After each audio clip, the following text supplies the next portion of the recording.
Investment in securities market are subjected to market risk. Read all related documents carefully before investing. The securities quoted are for illustration only and are not recommendatory. Registration granted by SEBI. Membership of a SEBI recognized supervisory body, if any, and certification from NISM is no way guarantee performance of the intermediary or provide any assurance of returns to investors. Hello friends, कल expiry है और आज अगर आप देखोगे तो market ने गजब का स्ट्रेंथ दिखाया है। और क्या आपको ये जो डेली चार्ट है निफ्टी का, क्या उसमें आपको ये स्ट्रेंथ मार्केट में दिख रहा है? और सिर्फ एक चीज की जरूरत रहेगी एक्सपायरी में। अगर मार्केट ने हमें सपोर्ट किया तो कल बहुत बढ़िया सा मूव जो हमें 24,500 तक लेके जा सकता है, ये दिख सकता है। ये क्या रहेगा, ये कैसे रहेगा, डिटेल में बताऊंगा। बट उससे पहले, क्या आपने आज कम्युनिटी के ट्रेड देखे? डेफिनेटली देखे रहेंगे और आपने देखा रहेगा कि कितने अच्छी तरीके से हमने मूव कैच किया। अब जो नए हैं, पहले बार देख रहे हैं, मेरा नाम तुषार गुने है। मैं SEBI registered equity research analyst हूँ। हर शाम मैं आता हूँ निफ्टी बैंक निफ्टी का एनालिसिस करने के लिए। इसके लिए बहुत इंपॉर्टेंट है कि आप चैनल को सब्सक्राइब, बेल बटन को हिट और डिस्क्रिप्शन में जो व्हाट्सएप कम्युनिटी की लिंक है उसे क्लिक करके हमारे फैमिली का हिस्सा बन सकते हो। व्हाट्सएप कम्युनिटी ज्वाइन करना क्यों इंपॉर्टेंट है? क्योंकि आज देखोगे जो भी दिन भर में हमने 3 या 4 ट्रेड दिए थे, वो कहाँ पे दिए थे? वो व्हाट्सएप कम्युनिटी पे दिए थे। और आप देखोगे तो पूरे सिस्टमैटिक तरीके से आपको मार्केट का व्यू और ऊपर के ट्रेड, नीचे के ट्रेड सब मिल जाते हैं। तो मुझे पता है कि आप लोग बहुत खुश होते हो इस ट्रेड से। तो आपको आज के ट्रेड्स कैसे लगे, डेफिनेटली मुझे कमेंट करके बताना। कुछ इंपॉर्टेंट चीज़ जो हमेशा मैं बार बार दोहराता हूँ, अगर आप बिगनर है, आपको मार्केट के डायरेक्शन का अंदाज़ा नहीं है, आप बहुत सारे आउट ऑफ द मनी के कॉल्स और पुट खरीद के बैठते हो, तो प्लीज़ ओवरनाइट कैरी मत करना। क्योंकि होता क्या है कि ओवरनाइट थोड़ा भी मार्केट का डायरेक्शन चेंज हो गया, आपका प्रीमियम पूरा वाइप आउट हो जाता है।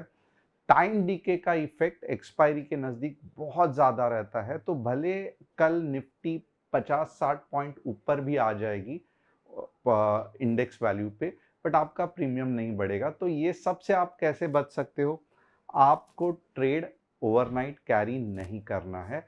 एवरेजिंग लॉस वाले ट्रेड में गलती से भी मत करो। एवरेजिंग से आज तक किसी ने भी पैसा नहीं कमाया है, या बहुत लोगों ने, कम लोगों ने कमाया है, तो वो झंझट में मत पड़ना। और खास करके लूजिंग ट्रेड पे एवरेज मत करना।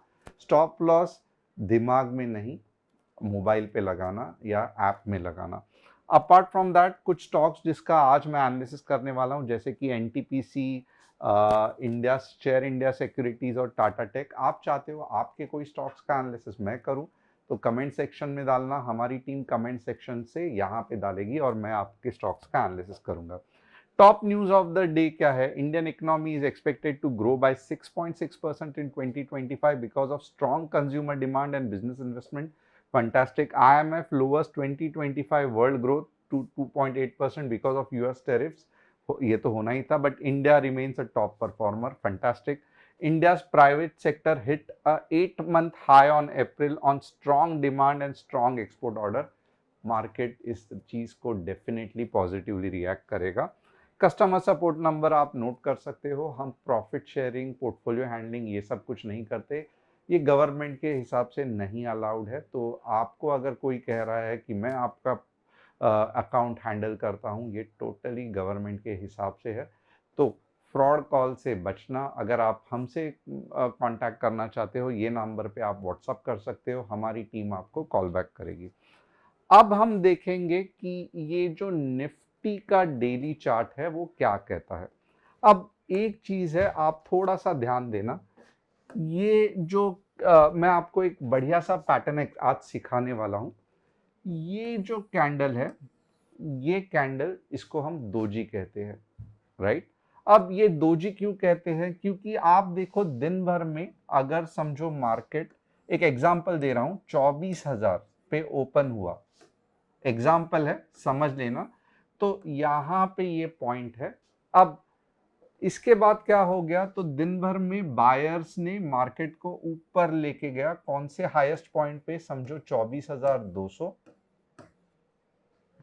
सेकंड, सेलर्स ने नीचे लेके गए, कहाँ पे, एग्जाम्पल ले रहा हूं वापस, 23,800 का लो, तो ये हो गया हाई, ये हो गया लो, और फाइनली मार्केट कहां पे क्लोज हुआ, जहां पे ओपन हुआ था, यानी कि 24,000 के।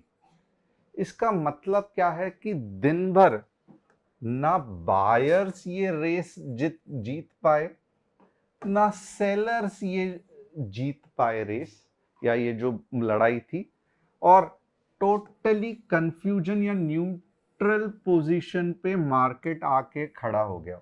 अब दोनों साइड तगड़े हैं, ये हमें कैसे पता चल रहा है, क्योंकि दोनों साइड में ताकत है ऊपर लेके जाने की और नीचे लेके जाने की। तो जब दो जी बनती है बीच में, तो बहुत स्ट्रांग इंडिकेशन रहता है कि अब जो प्लस और माइनस, यानी कि पॉजिटिव फोर्स बाइंग का फोर्स और सेलर का फोर्स न्यूट्रलाइज हो गया है। अब आप इमेजिन करो, अगर अगले दिन कुछ ऐसे हो जाता है कि ये जो पिछला सेलिंग जोन था और ये जो पिछला बाइंग जोन था, आप इमेजिन करो अगर अगले दिन इसके ऊपर जाके कैंडल क्लोज होती है, ये वाले पॉइंट के ऊपर, यानी कि दोजी के बाद समझो अगली कैंडल प्रॉपरली ऊपर क्लोज हो जाती है, इसका मतलब क्या है, तो ये जो युद्ध चल रहा था उसको बायर्स ने जीत लिया है और मार्केट ऊपर जाने वाला है। वैसे ही अगले दिन, ये लड़ाई के अगले दिन अगर कोई कैंडल रेड में क्लोज हो जाती है, तो इसका मतलब क्या है, बेयर्स ने जीत लिया ही ये पहले दिन की लड़ाई और मार्केट नीचे जाने वाला है। अब कंसेप्ट आपको अगर ये समझ में आया रहेगा तो यस लिख देना, नहीं समझ में आया नो लिख देना, अगर अभी भी कंफ्यूज्ड हो तो क्वेश्चन मार्क लिख देना। अब जबकि ये कंसेप्ट मैंने आपको समझाया है, यहां पे अब हम यही चीज का प्रैक्टिकल करके देखेंगे। अब ये वन बाय वन मैं आपको रीडिंग करने को सिखाऊंगा। ये बड़ी कैंडल कौन सी है, absolutely no confusion, buyers total control में है। उसके बाद अगले दिन भी बायर कंट्रोल में है। अब दोजी आ गई, यानी कि एक न्यूट्रल पोजीशन आ गया, इतने बड़े रैली के बाद एक न्यूट्रल पोजीशन आ गई। अब आप देखोगे मैंने क्या किया, ऊपर का बायर का एरिया और सेलर का एरिया मार्क किया, और आज क्या हुआ आप देखोगे, भले ये रेड में क्लोज हुआ है बट ये दोजी के प्रॉपरली ऊपर क्लोज हुआ है। इसके क्या पता चलता है कि रैली में अभी भी दम है और अभी भी बायर्स कंट्रोल में है। अगर आज ये कुछ इस तरीके से क्लोज होता तो this would had been a fantastic thing, but चलो नहीं हुआ। But at the same time आपको इतना तो पता चला डेली कैंडल से, विथ लॉजिक विथ एक्सप्लेनेशन, कि मार्केट अभी भी बुलिश है। क्या इससे हम कल का ट्रेड कर सकते हैं? बिल्कुल भी नहीं। कल के ट्रेड हमारा जस्ट एक व्यू बिल्डिंग होता है कि मार्केट बुलिश है। हमें देखना है कि लेफ्ट साइड पे कौन से रेजिस्टेंस है। तो यहां पे आप देखोगे तो एक इंपॉर्टेंट रेजिस्टेंस था, एक इंपॉर्टेंट रेजिस्टेंस था जिसको मार्केट ने तोड़ दिया। फैंटास्टिक। और तोड़ा ही नहीं, देखो यहां पे वीकनेस था, बट आज के दिन जब मार्केट ऊपर चला गया मैं भी हैरान हो गया, क्योंकि भले ये रेड कैंडल है बट आप देखोगे एक इंपॉर्टेंट रेजिस्टेंस को तोड़ के ऊपर क्लोज हुआ है। अब नेक्स्ट इंपॉर्टेंट रेजिस्टेंस कहां है? तो अगर आप डेली चार्ट में मुझे पूछोगे तो मुझे तो बस 24,750 से लेके 800 दिख रहा है। 24,750 से लेके 24,800 दिख रहा है। अब मैं ये डेफिनेटली मानता हूं कि एक्सपायरी में इतना बड़ा मुंह आना मुश्किल है, but at the same time अगर आप देखोगे कल और परसों में मार्केट क्यों नहीं 24,800 जा सकता है, अगर ट्रम्प भैया ने कुछ बड़ी न्यूज नहीं की या ओवरऑल कुछ सर्कमस्टेंसेस चेंज नहीं हुए, यही थोड़े बहुत पॉजिटिव न्यूज आने लगे, तो मुझे लगता है ये नंबर आना अगले 2 दिन में कुछ भी बड़ी बात नहीं। अब ये भी हमारा ये हो गया। क्या इससे हम ट्रेड कर सकते हैं? बिल्कुल नहीं।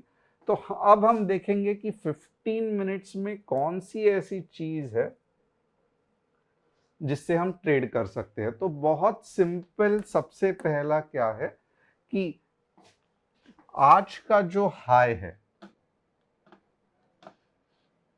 आप देखोगे मार्केट, थोड़ा सा नोट करो, ये आज का हाई है, ये आज का हाई है, और मार्केट एग्जैक्टली उधर ही आके रिएक्शन दे रहा है, नहीं जाने को कोशिश कर रहा है, तो दिखाता है वीकनेस है। बट आप देखोगे वैसे ही तो कल भी हुआ था, ये हाई था, मार्केट ऊपर गया, रिएक्शन दिखाया, नीचे आया, वापस ऊपर आया। तो अब हम इसको ट्रेड कैसे करेंगे? तो बहुत सिंपल है। अगर कल के दिन में 24,360 के ऊपर अगर 15 मिनट्स ग्रीन कैंडल ओपन होती है तो हम अगले 70 से 80 पॉइंट का ट्रेड कर सकते हैं, क्योंकि रेजिस्टेंस आप देखोगे तो स्ट्रेट अवे 24,500 ही है, जो कि ओपन इंटरेस्ट का रेजिस्टेंस है। यहाँ पे अब आपने भी देखा रहेगा डेली चार्ट में बीच में किधर भी रेजिस्टेंस नहीं है, तो ये रेजिस्टेंस कहाँ से आया? ये ओपन इंटरेस्ट का रेजिस्टेंस आया। तो 24,360 15 मिनट ग्रीन कैंडल क्लोजिंग होना बहुत इंपॉर्टेंट है। यहां पे भी देखो आज के दिन में क्या हुआ, पिछला रेजिस्टेंस के ऊपर तो चला गया बट सस्टेन नहीं कर पाया, यानी कि सस्टेन कहते हैं, कोई सुस्टेन कहते हैं, मैं सुस्टेन कहता हूं, टिक नहीं पाया उधर। कैसे पता चला? यहां पे आप देखोगे तो रेड कैंडल फॉर्म हुई। तो क्या कल भी ऐसे हो सकता है?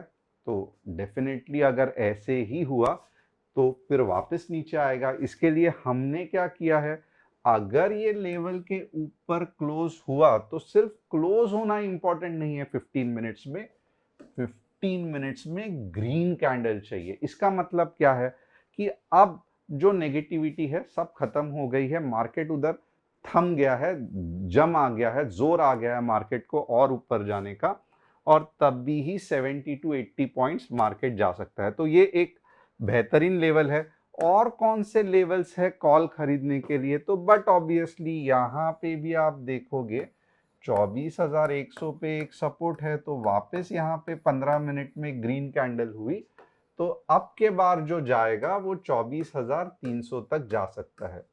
तो ये हो गया सेकेंड कंडीशन, राइट? एक अच्छी खासी ग्रीन कैंडल, दोजी नहीं चाहिए, ओके। अगर दोजी के बाद ग्रीन कैंडल होती है ये फंटास्टिक है, बट 24,100 15 मिनट ग्रीन कैंडल आप ट्रेड ले सकते हो। चलो 24,300 नहीं, बट एटलीस्ट 24,200 तो जाएगा, तो 150-60 पॉइंट तो आपको ऐसे ही मिल जाएंगे। तो आप देखोगे ये एक सेकेंड ऑप्शन हो गया, ये मेरा फर्स्ट ये हो गया कि पहला कौन सा है, 24,350 15 मिनट ग्रीन कैंडल क्लोजिंग। अब क्योंकि मार्केट बुलिश है, हमने भी देखा है डेली में कि बहुत अच्छा ऊपर चला गया, तो ये दो लेवल्स ही मुझे लगते हैं सही रहेंगे। पुट कब खरीदेंगे आप? और क्या आपको यहां तक अगर समझ में आया कि दो लेवल्स कौन से है तो यस लिखना, अगर नहीं समझ में आया तो लेवल्स नो लिखना, लेवल्स यस लिखना, लेवल्स नो लिखना, क्योंकि ये भी बहुत इंपॉर्टेंट है जानने के लिए कि क्या मैं आपको आसान तरीके से लेवल समझा पा रहा हूं कि नहीं समझा पा रहा हूं। अब पुट अगर मुझे लेना है तो मैं कौन से लेवल्स देखूंगा?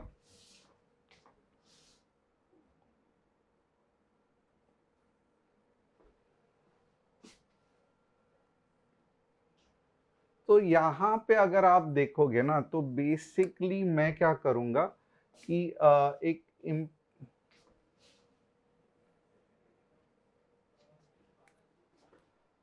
एक इम्पॉर्टेंट छोटा सा मैं ट्रेड ले सकता हूं। यहाँ पे आप देखोगे तो ये ट्रेड कौन सा है, तो आप देखोगे, अगर ये ट्रेड नोट कर लेना, 24,200 15 मिनट्स रेड कैंडल क्लोजिंग में 24,100 और उसके बाद 24K तक जाऊंगा।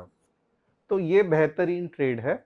सेकंड, अगर 24,350 15 मिनट्स रेड कैंडल बनी, ओके, और अगर वो भी 24,300 के नीचे क्लोज हुई तो वापस मैं यहां तक जा सकता हूं। तो इसका मतलब क्या है कि यहां पे अगर कुछ भी स्पाइक हो रहा है तो आप पहला ये लेवल, फाइनल ये लेवल, क्योंकि यहां से वापस मार्केट ऊपर उठ सकता है। तो कंसेप्ट वाइज आपको समझ में आया रहेगा कि मैं क्या कह रहा हूं। पहला बेस्ट ट्रेड कौन सा है, 24,200 से 100 और 24 के। अगर यहां पे टॉप पे कुछ कैंडल या गैप अप होके रेड कैंडल बन रही है तो वापस आप एक 50-100 पॉइंट्स के लिए शॉर्ट कर सकते हो। क्यों? क्योंकि फिर आज के जैसा लॉजिक वैलिड हो जाता है कि मार्केट में दम ही नहीं है, गैप अप तो हुआ बट दम ही नहीं है नीचे जाने का। बट आप मुझे पूछोगे, राइट, आपको क्या लगता है, आप ये बताना। तो मैं तो डेफिनेटली कहूंगा कि अभी तक मुझे लग रहा है मार्केट अच्छा खासा बुलिश है और मार्केट अपॉर्चुनिटी ही नहीं दे रहा है। तो मुझे ऐसा, मेरा ये मानना है कि पहले 15 मिनट की कैंडल कुछ ऐसे बनने की चांसेस बहुत ज़्यादा है, और अगर ऐसी बनी तो 24,520 तक जाने के चांसेस भी बहुत बढ़िया है। तो ये मुझे लगता है। बट फाइनली मेरे मानने से कुछ फर्क पड़ता है क्या? कुछ नहीं। हमें अगले दिन देखना है एक्चुअल ट्रेड के समय कि मार्केट कैसे रिएक्ट करता है और अकॉर्डिंगली फिर ट्रेड लेना है। तो एज अ ट्रेडर हम सोच के हम अलग अलग पॉसिबिलिटी एनालाइज करते हैं, बट एक्चुअल ट्रेड कब लेते हैं? जब एक्चुअल हमें कंफर्मेशन ऑन कैंडलस्टिक मिलता है।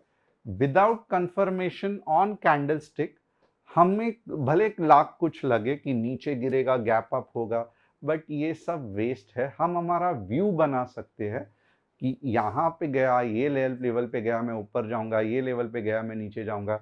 बट फाइनली हमें प्रूफ चाहिए, हमें सबूत चाहिए। जो कैसे होगा? जो कल इंट्राडे में मार्केट हमें सबूत देगा, एंड अकॉर्डिंगली हम हमारा जो ओपिनियन है कि अब मुझे बुलिश जाना है, मुझे बेरिश जाना है, वो डबल कंफर्म करके ट्रेड लेंगे। तो ट्रेडर इस तरीके से काम करता है, ना ही कि आपने कहा था, मैंने कहा था, आपने कहा था, ये सब बकवास है। अगर आप देखोगे, कल हमने बैंक निफ्टी के बारे में कहा था कि नीचे के ट्रेड बन सकते हैं, और आप देख सकते हो कितने लोगों को पता है कि 55,000 का जो टारगेट दिया था, आप खुद देख सकते हो कितना फंटास्टिक ये टारगेट चला। अब नेक्स्ट टारगेट मैं कौन सा दे रहा हूं? तो मेरे लिए ये और एक टारगेट है 54,900 का, जो कि फिलहाल लग रहा है बैंक निफ्टी जा सकता है। तो नीचे के डायरेक्शन में मेरा जो टारगेट है वो है 54,900, और ऊपर मैं कॉल कब लूंगा बैंक निफ्टी में? बट ऑब्वियसली जब bank Nifty 55,500 15 minutes green candle में क्लोज होगी, तब मैं 56K तक ट्रेड करूंगा। और आप देखोगे फिलहाल बैंक निफ्टी के ट्रेड्स बहुत सिंपल और अच्छे हो रहे हैं कंपेयर टू निफ्टी। तो फिलहाल का मेरा व्यू क्या है कि नीचे के साइड में, यानी कि 54,300 के नीचे 15 मिनट्स रेड कैंडल क्लोजिंग 54,900 तक जा सकता है, और ऊपर के डायरेक्शन में 55,500 15 minutes green candle closing 56K तक जा सकते हैं। तो यहां तक आपको पसंद आया क्या? एक अभी भी अगर आपने चैनल को सब्सक्राइब, बेल बटन को हिट और व्हाट्सएप कम्युनिटी को ज्वाइन नहीं किया तो अभी भी आपके पास टाइम है, थोड़ा सा रुक के आप बाय कर सकते हो। शेयर इंडिया जिस तरीके से ये पैटर्न बना है, मेरे हिसाब से फिलहाल के लिए ये लोएस्ट पॉइंट है। अभी अगर शेयर इंडिया 170 के ऊपर चला गया तो बहुत अच्छा चांसेस है ऊपर जाने के, बट 170 वीकली क्लोजिंग बहुत इंपॉर्टेंट है। एनटीपीसी जो शेयर इंडिया में आगे होने वाला है चांसेस है, वो एनटीपीसी में ऑलरेडी हो रहा है। और आप देखोगे कि 375 के बाद 400 और 450 जाना एनटीपीसी के लिए बिल्कुल भी बड़ी बात नहीं है। पावर का बहुत जबरदस्त डिमांड है। 375 एक इम्पॉर्टेंट रेजिस्टेंस है। टाटा टेक्नोलॉजीज मैं हमेशा इसके लिए कहता हूँ आईपीओ के बाद बेच दो, आपने खुद देखा रहेगा, कुछ कर नहीं सकते। यस, बट अभी से ये ऊपर उठेगा और अपना जलवा दिखाएगा। तो होप आपको एनालिसिस पसंद आया रहेगा। चैनल को सब्सक्राइब, बेल बटन को हिट और डिस्क्रिप्शन में जो व्हाट्सएप कम्युनिटी की लिंक है उसे क्लिक करके आप हमारे फैमिली का हिस्सा बन सकते हो। Thanks a lot, see you tomorrow. Expiry बहुत बढ़िया होने वाली है, तो सतर्क रहना।